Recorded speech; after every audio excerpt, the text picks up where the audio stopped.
One of the things we get asked the most when you guys write into the show is about red flags. Everybody wants to avoid choosing the wrong tattoo artist or a bad studio. And today we want to share one of the most common red flags that we come across when we're researching tattooers for the show. And to put it simply, it's deals. Friday the 13th deals, walk-in deals, flat rate deals, anything you can think of. More often than not, if you see a studio posting these kind of deals, it's usually a red flag, especially if they're posting a lot of them regularly. Now, their goal is just to lure in as many clients as possible with the discount, but oftentimes the artwork is not something you want to hold on your body forever. Now, I know a lot of you are going to come quick to defend your $20 tattoo choice, and honestly, if you're happy with it, then I really am happy for you, truly.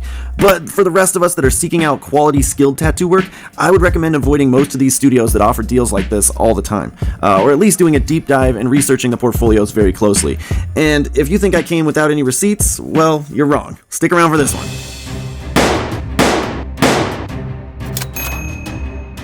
Hello, welcome to the show. This is HackHunter, where we review some of the best and worst tattoo artists in your cities. And this week, one of our viewers cued us onto a studio out in Union, South Carolina that we could not pass up. So, without further ado, let me introduce Wes Austin.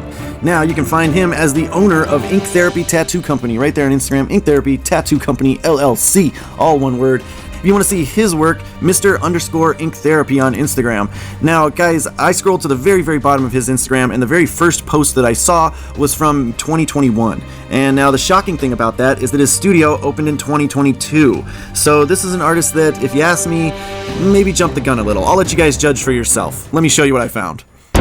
Boom! Look at that. Wow, that is so haggard. Oh my god, I am shocked that an artist would actually want to post this, let alone put it up on their studio's page and promote it as the kind of work that they put out. There are just so many errors in this thing. Look at the line depth issues here. The shading is obviously all botched, just messed up everywhere. Not a single smooth gradation or blend in the whole piece.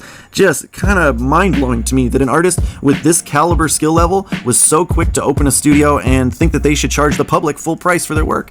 Now, a lot of the work I saw was kind of American traditional based stuff, very simplistic, medium line weight stuff, and yeah, you can see where he's having a hard time filling in solid fill here.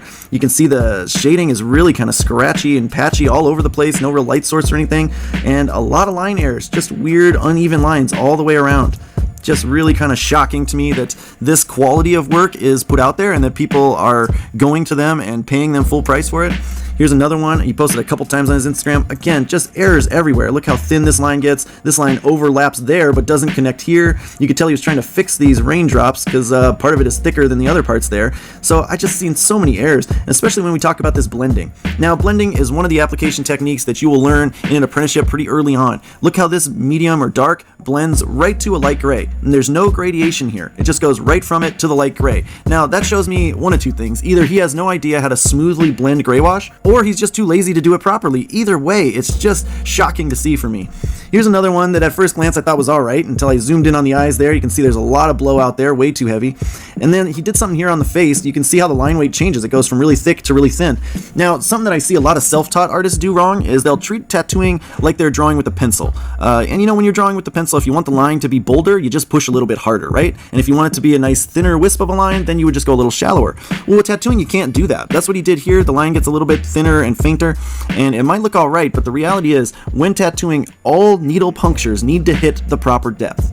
And so if you kind of ease off on your line or you ease off on your coloring thinking you're creating a nice softer fade or softer version of it, you're not. You're just putting ink at the incorrect depth and it will not heal properly.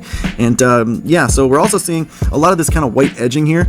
And again, this is something I see in beginner artists when they're first learning. They're afraid that they're going to go outside their line accidentally with their needles. And so they get up to the line, but not quite to the line. And so you end up with all these little white edges around here where it's not filled in properly. Now, here's one where he tried the stippling or dot work shading, and yeah, it really, really misses the mark. Look how uneven it is. Very different looking here than it is here. Very different looking here than it even is here. So it just goes to show he was not trained in this well, and I just want to put a warning out there for anybody that looks to get this kind of dot work stuff. It's very cool, it's unique, it's cool, but you gotta find an artist that knows how to do it, that was not only trained in it, but has experience in it, because otherwise you're gonna get an artist that'll tell you, yeah, I can do that for you, no problem, and it just comes out like this, very uneven and very kind of patchy looking. So definitely, if you're into this, look for a specialist, somebody with experience doing it. Here's another one very similar to the last one we saw. Same line errors everywhere. Lines don't connect in places. Color doesn't fill up all the way to the lines. Just errors everywhere. And then this one, oh my gosh, this person's poor ankle. This is just beat to hell. You can actually see that he overpowered his own black lines with color. That means you're overworking the skin a little too much, beating it all to hell for sure. Now, one of the last ones I'm going to show you is this one because I actually saw some nice saturation here. The color looks solid, it looks bright, and so I thought he did a pretty good job there, but it's hard to give him any sort of props when I zoom in on the line work, and I can see how much of it he's trying to fix, how much of it he's having a hard time with. Wiggly lines that he tries to go over them again, but it creates bolder lines where he doesn't really want them.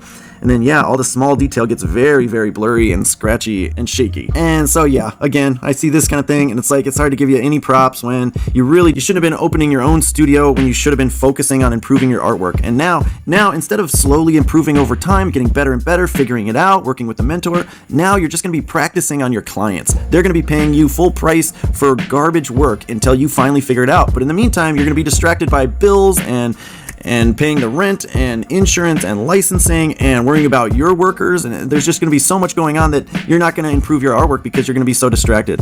And that probably goes to show why he has so many deals that they post. Rainy day special, you got the 20% off for New Year's Eve, you got the walk-in specials, these are all from his studio. You got $40 flash art on Friday, $40 Fridays, just so much of it. Black Friday deal, $60 Black Friday walk-ins. And then this, I saw this on their Facebook very recent post where they're talking about flat rate prices. For a quarter sleeve it's $250, for a half sleeve it's $550. And guys, I understand from a client's point of view, especially with the tattoo gate and all this other BS going on right now, that it's hard to want to trust an artist, especially with the pricing. You want to know a flat rate. Tell me what is it going to cost me, and I'll tell you if I think it's worth it. I totally understand where you'd be coming from as a client. I was a client once upon a time as well, so I get that. But when artists do this, they have no idea what they're getting into, right? $250 for a quarter sleeve, but you tell me, is that new school? Is that biomechanical? Is that realism? Is it fine line detail? All of those things would take different amounts of time, different kinds of difficulty and work. So I cannot get on board with it when artists put out this kind of stuff and they try to lure clients in with this simple pricing structure. And I understand it's easier and it gets them in the door, but it definitely does not usually work out for the clients. So I think it's pretty obvious. Wes Austin, boom, goes on our hack list. He opened his studio way before he was actually a talented tattooer, and now he's got to lure people in with super discounts every week. And so I think that one's pretty obvious. But stick around, guys. We really wanted to find you a quality artist that we could recommend out there near Union City. So check out part number 2 if you want to see it. Otherwise, we'll see you in the next city. All right, bye-bye.